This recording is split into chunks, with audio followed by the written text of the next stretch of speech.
আমাদের নবীর মাধ্যমে দ্বীনে শরীয়ত তাকমিল হয়েছে, পরিপূর্ণ হয়েছে। সাহাবীদের মাধ্যমে দ্বীনে শরীয়ত তামকিন হয়েছে, জায়গা পেয়েছে, পৃথিবীর প্রান্তে প্রান্তে ছড়িয়েছে।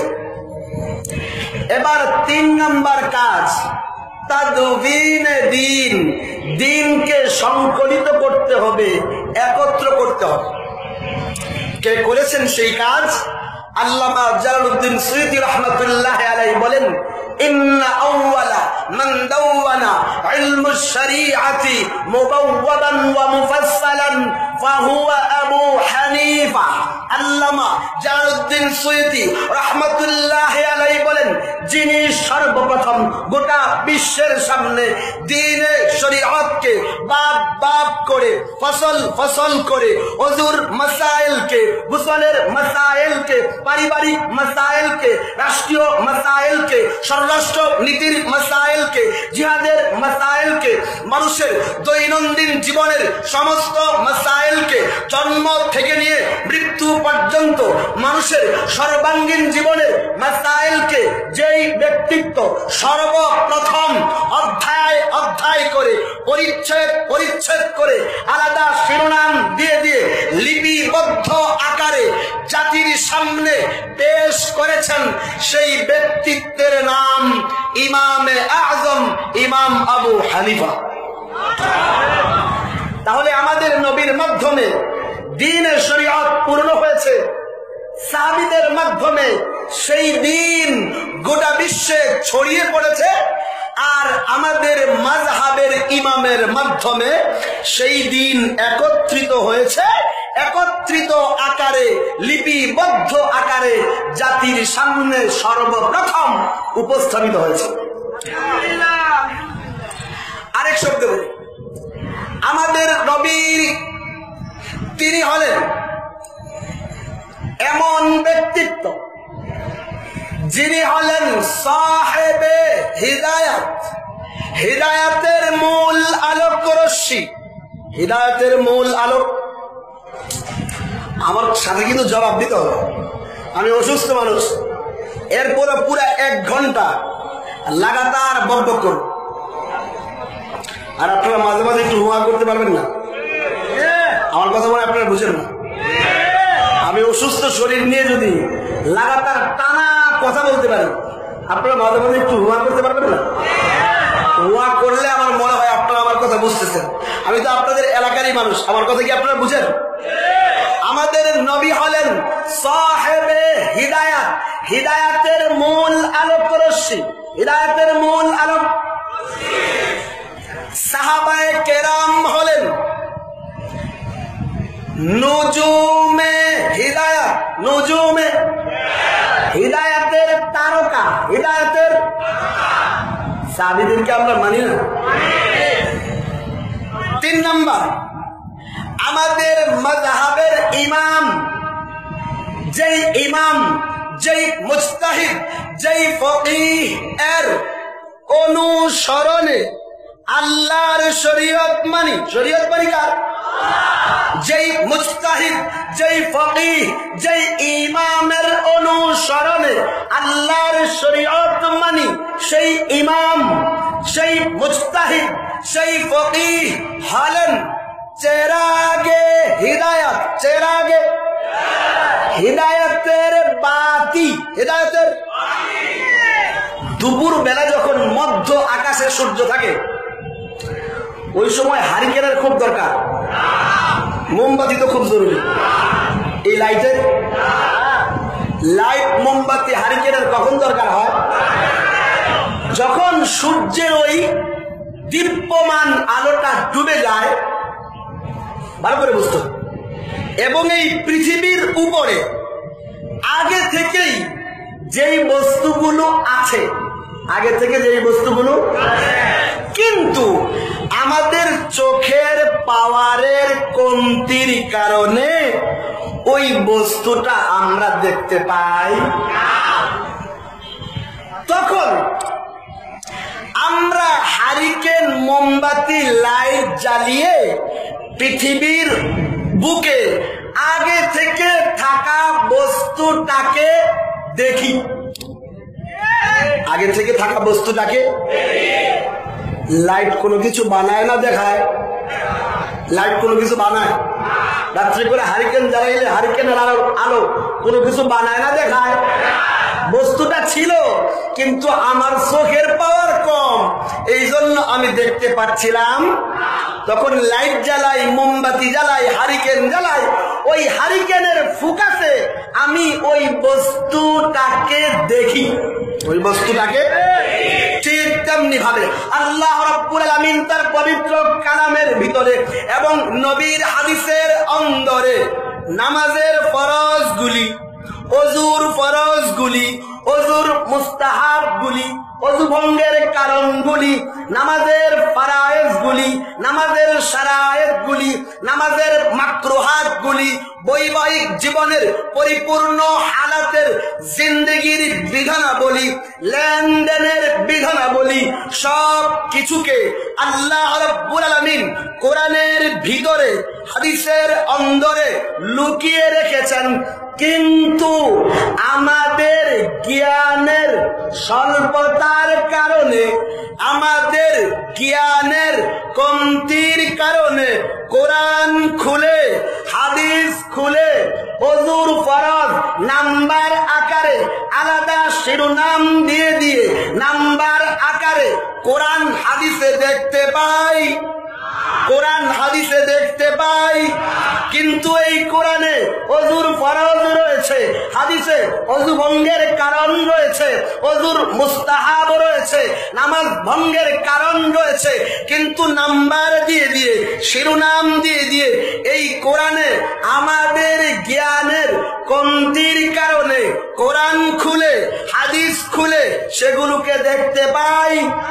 তখন আমরা মাযহাবের ইমাম, মুজতাহিদ, ফকিহ, ইমাম আবু হানিফার, ইমাম শাফিঈর, ইমাম মালিক, ইমাম আহমদ বিন হাম্বলদের জ্ঞানের, তাদের ফাকাহাতের, তাদের ইজতিহাদের ওই জ্ঞানের প্রদীপ জ্বালিয়ে, তাদের জ্ঞানের ওই মোমবাতি জ্বালিয়ে কোরআনের ভিতরের, হাদিসের অন্দরের মাসআলাকে দেখি।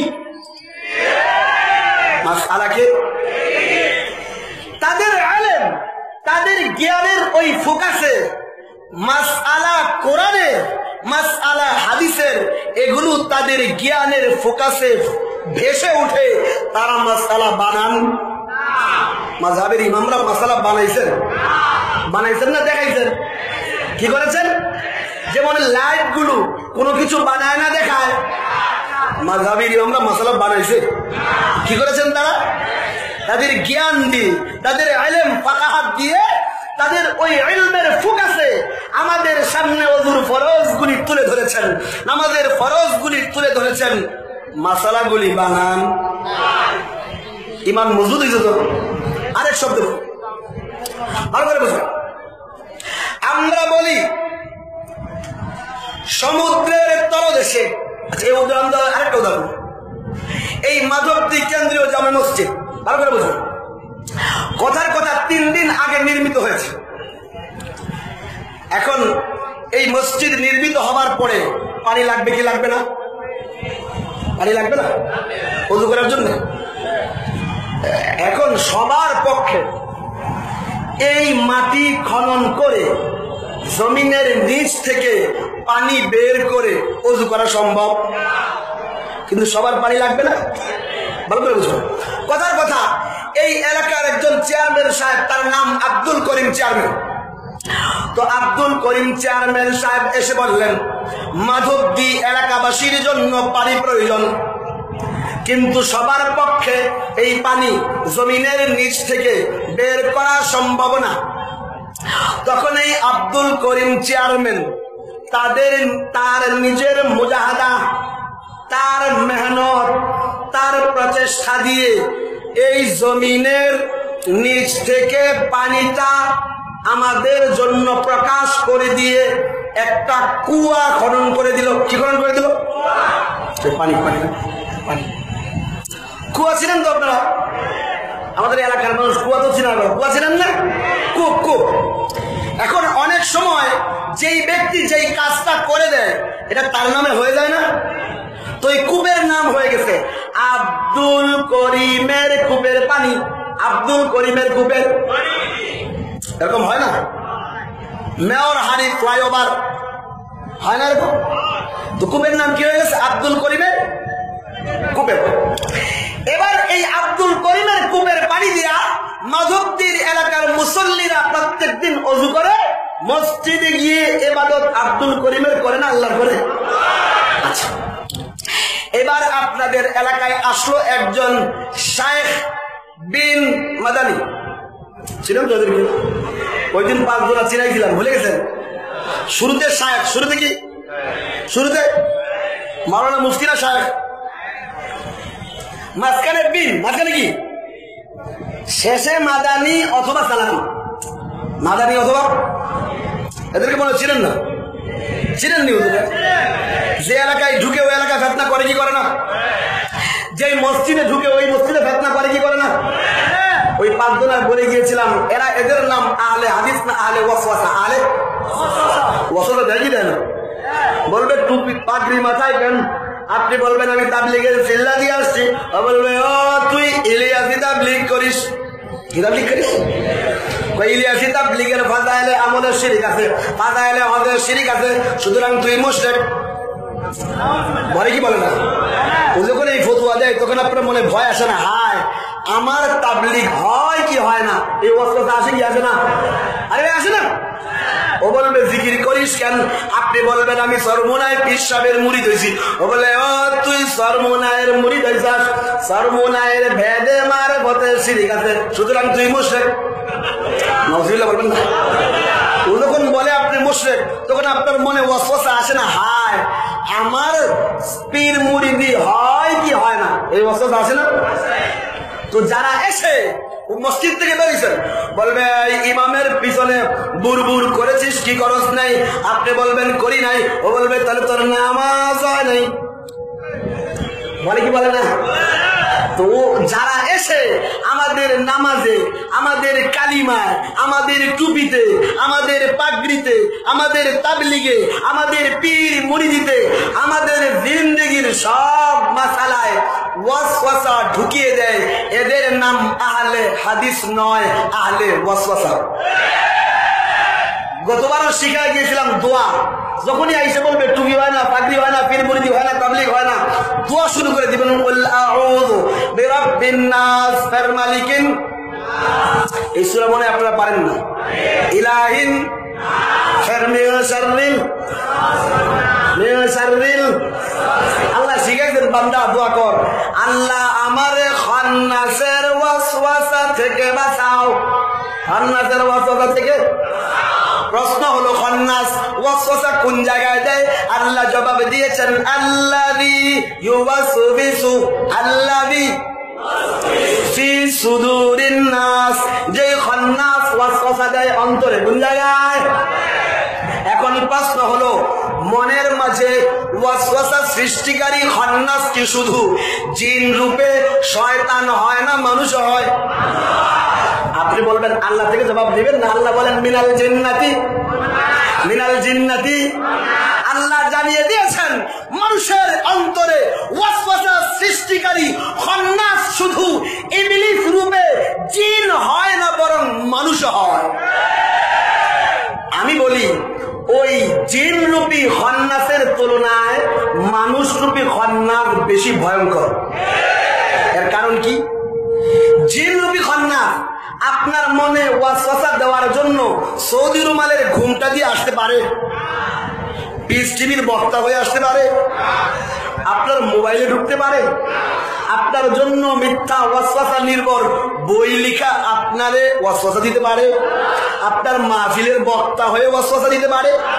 যেহেতু ওই জিন রূপী খান্নাসটা আপনার মোবাইলে ঢুকতে পারে না, আপনার বেডরুমে টিভির মাধ্যমে ঢুকতে পারে না, আপনার ভাইকে আপনার বিরুদ্ধে খেটিয়ে তোলার জন্য মিথ্যা ওয়াসওয়াসা নির্ভর বই লিখে আপনার ইমামের বিরুদ্ধে আপনাকে দাঁড় করাতে বোঝাতে পারে না, সৌদি রুমালের ঘোমটা দিয়ে এসে আপনাকে ওয়াসওয়াসা দিতে পারে না, কিন্তু ওই মানুষরূপী খান্নাসটা এগুলো পারে। এই জন্যই জিনরূপী খান্নাসের তুলনায় 1000 কোটি গুণ ভয়ঙ্কর হলো ওই মানুষরূপী খান্নাসটা। মানুষরূপী খান্নাস ছোট ভয়ঙ্কর না বড় ভয়ঙ্কর? ওই মানুষরূপী খান্নাস এসে বলল যে এই কূপের নাম হলো, মনে আছে তো আপনাদের? কূপের নাম হলো আব্দুল করিমের কূপের পানি।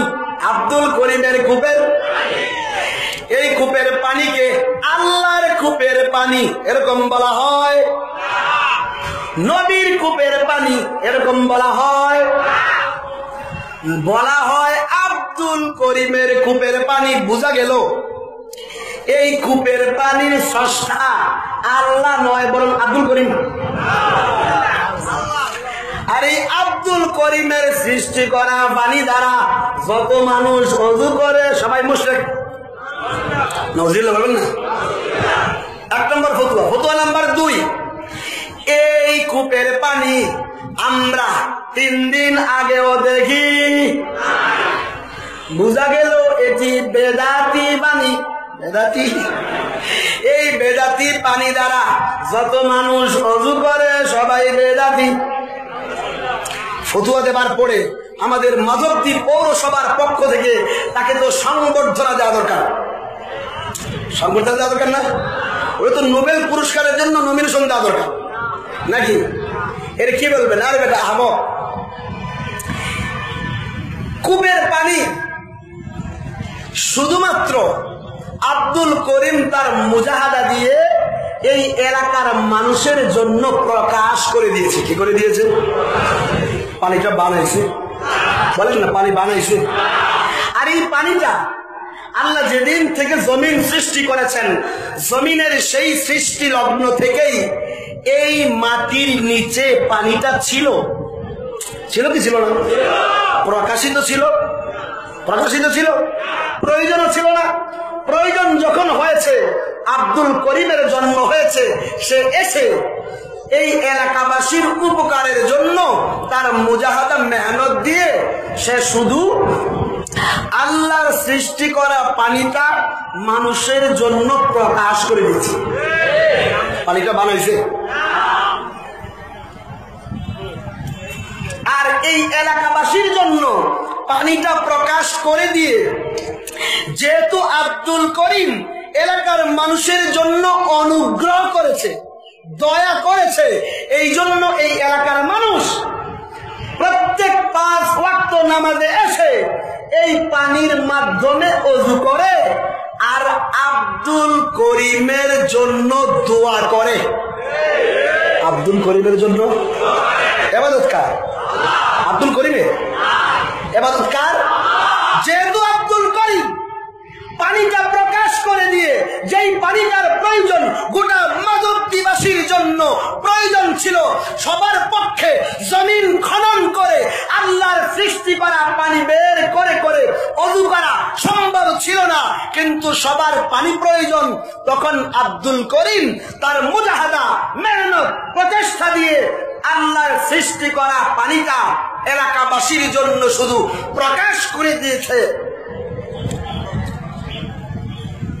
প্রকাশ করে দেওয়ার মাধ্যমে এলাকাবাসীর উপরে যেহেতু অনুগ্রহ করেছে, দয়া করেছে, এই জন্য এই এলাকার মানুষ প্রতিদিন ওযু করে আর আব্দুল করিমের জন্য বরাদ্দ রাখে দোয়া আর ইবাদত করে আল্লাহর জন্য। ইবাদত কার? ঠিক তেমনি ভাবে আল্লাহ রাব্বুল আলামিন তার পবিত্র কালামের ভিতরে, নবীর হাদিসের অন্দরে ওযুর ফরজগুলি, ওযুর মুস্তাহাবগুলি, ওযু ভঙ্গের কারণগুলি, নামাজের মাসাইলগুলি, হজের মাসাইলগুলি কোরআনের ভিতরে, হাদিসের অন্দরে লুকিয়ে রেখেছেন। সবার পক্ষে সেই মাসআলা বের করে করে আমল করা সম্ভব? আমল করা সম্ভব? তখন মাযহাবের ইমামরা এসেছেন, ইমাম আবু হানিফা এসেছেন, ইমাম মালিক এসেছেন, ইমাম আহমদ বিন হাম্বল এসেছেন, ইমাম শাফিঈ এসেছেন। তারা এসে কোরআনের ভিতর থেকে, হাদিসের অন্দর থেকে মাসআলাগুলি বের করে করে উম্মতের সামনে শুধু প্রকাশ করে দিয়েছেন। প্রকাশ করে দিয়ে যেহেতু উম্মতের জন্য ইহসান করেছেন, অনুগ্রহ করেছেন, এই জন্য এই উম্মত সেই মাসআলা অনুযায়ী ওযু করে, মাসআলা অনুযায়ী নামাজ পড়ে, আর যে প্রকাশ করেছে সেই মাযহাবের ইমামের জন্য দোয়া করে, ইবাদত করে। কার?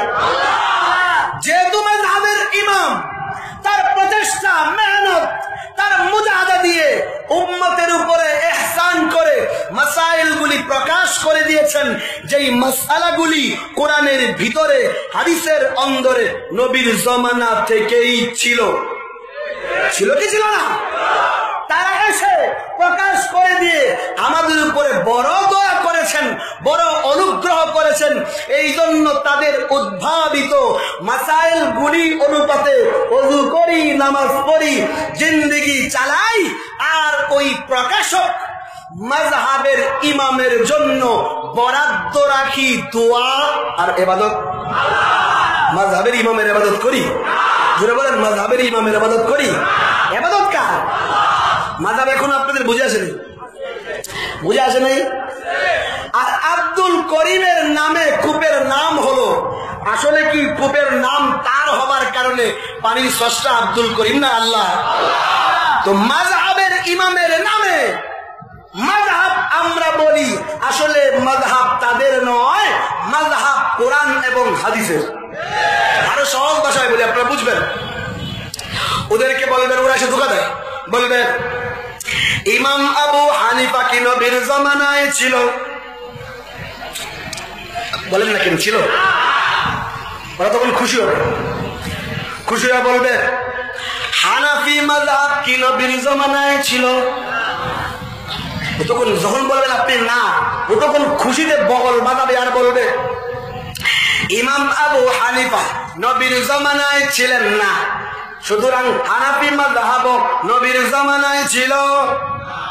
প্রত্যেকটা মাযহাব হলো ৪র্থ শতাব্দীর নতুন বেদাত। নাউযুবিল্লাহ বলবেন না? সুতরাং যারা মাযহাব মানে এরা সবাই বেদাতি। বলে কি বলে না? আমাদের সমাজে কিছু ঘাওড়া আছে, ঘাওড়া বলেন তো, ঘাড় তেরা, ঘাড় বাঁকা থাকে। এই ঘাড় তেরা ব্যক্তিরা প্রশ্ন করে উত্তর জানার জন্য না, ঘাওড়ামি করার জন্য। এরকম লোক আছে কি নাই? ওদের উত্তর সোজা দিতে হয় না, একটু বাঁকা করে দিতে হয়। আমি শিখাই দিই আপনাদেরকে। ওদেরকে বলবেন ইমাম বুখারী কি নবীর জামানায় ছিল? প্রশ্ন করতে পারবেন না? আচ্ছা, ও যখন বলবে ছিল না, আপনি একটু খুশি হবেন, খুশি হয়ে বলবেন বুখারী শরীফ কি নবীর জামানায় ছিল? বলেন না কেন ছিল?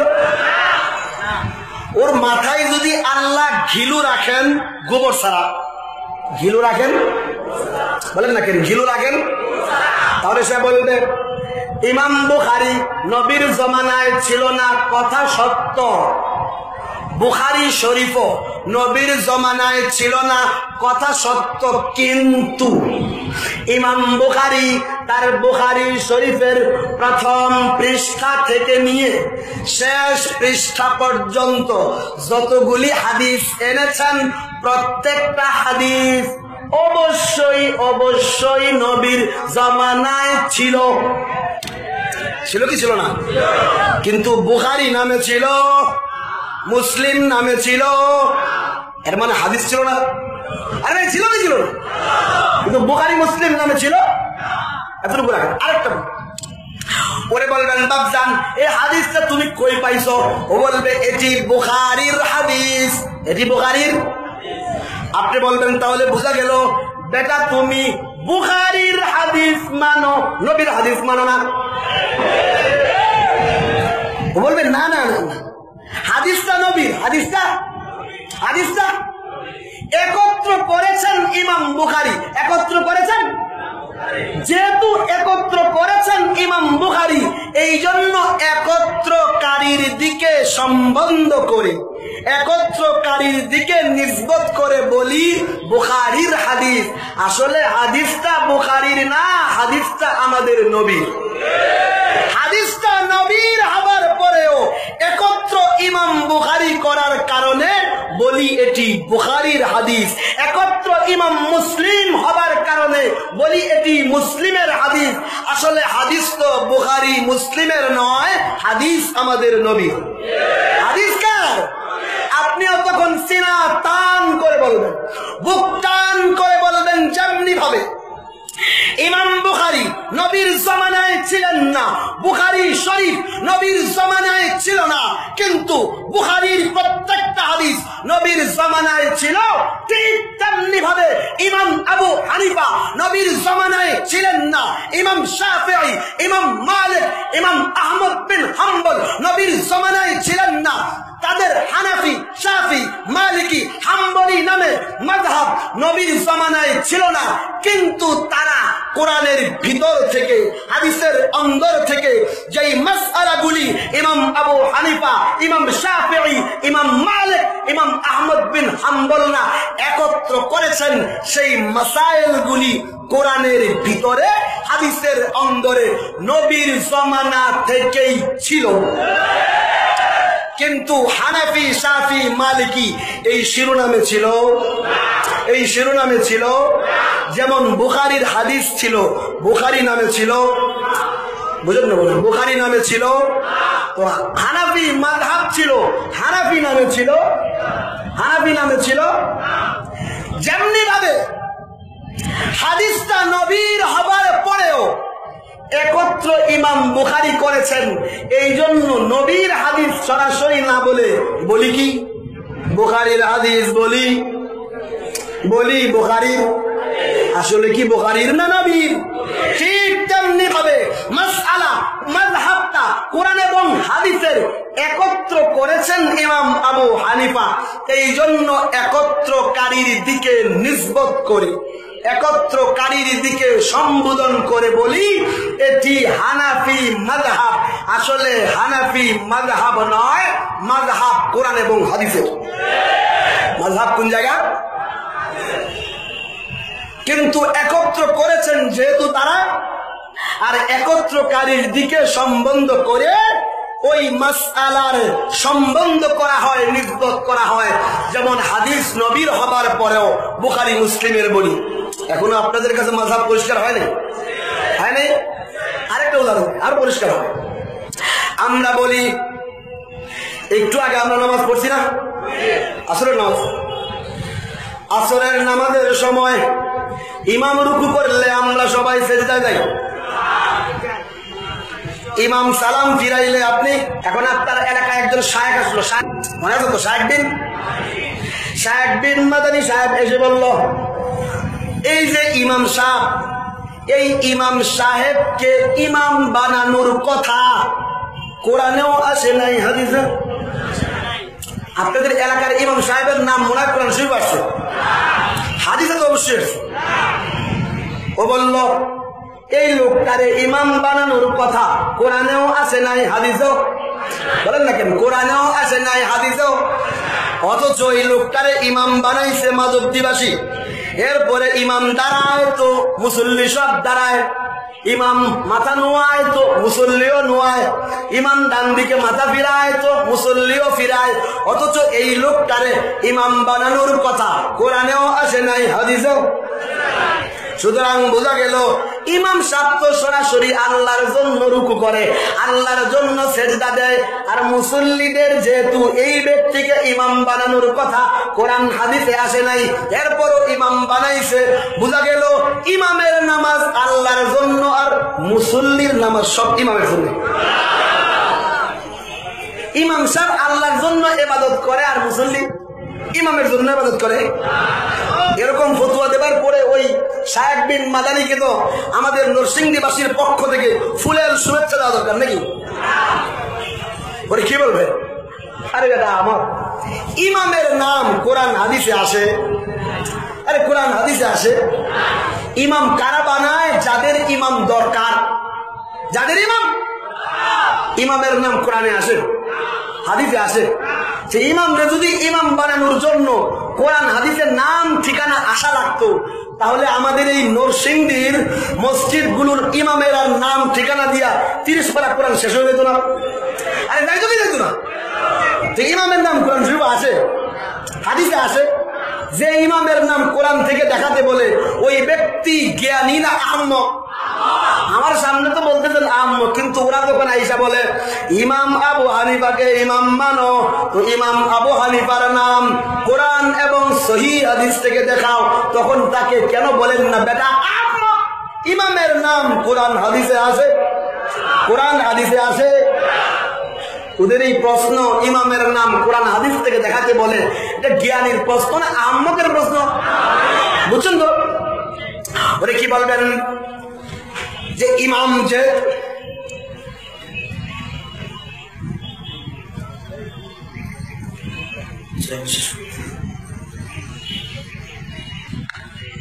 তো ইমামের নাম কোরআন হাদিসে আসে, যে ব্যক্তির আমরা কি বলি ইমাম, যেহেতু ইমাম এই জন্য সে সরাসরি আল্লাহর জন্য রুকু করে, সরাসরি আল্লাহর জন্য সেজদা দেয়, আর মুসল্লিরা ইমামের ইত্তেবায়ে, ইমামের তাকলিদে ইবাদত করে। কার?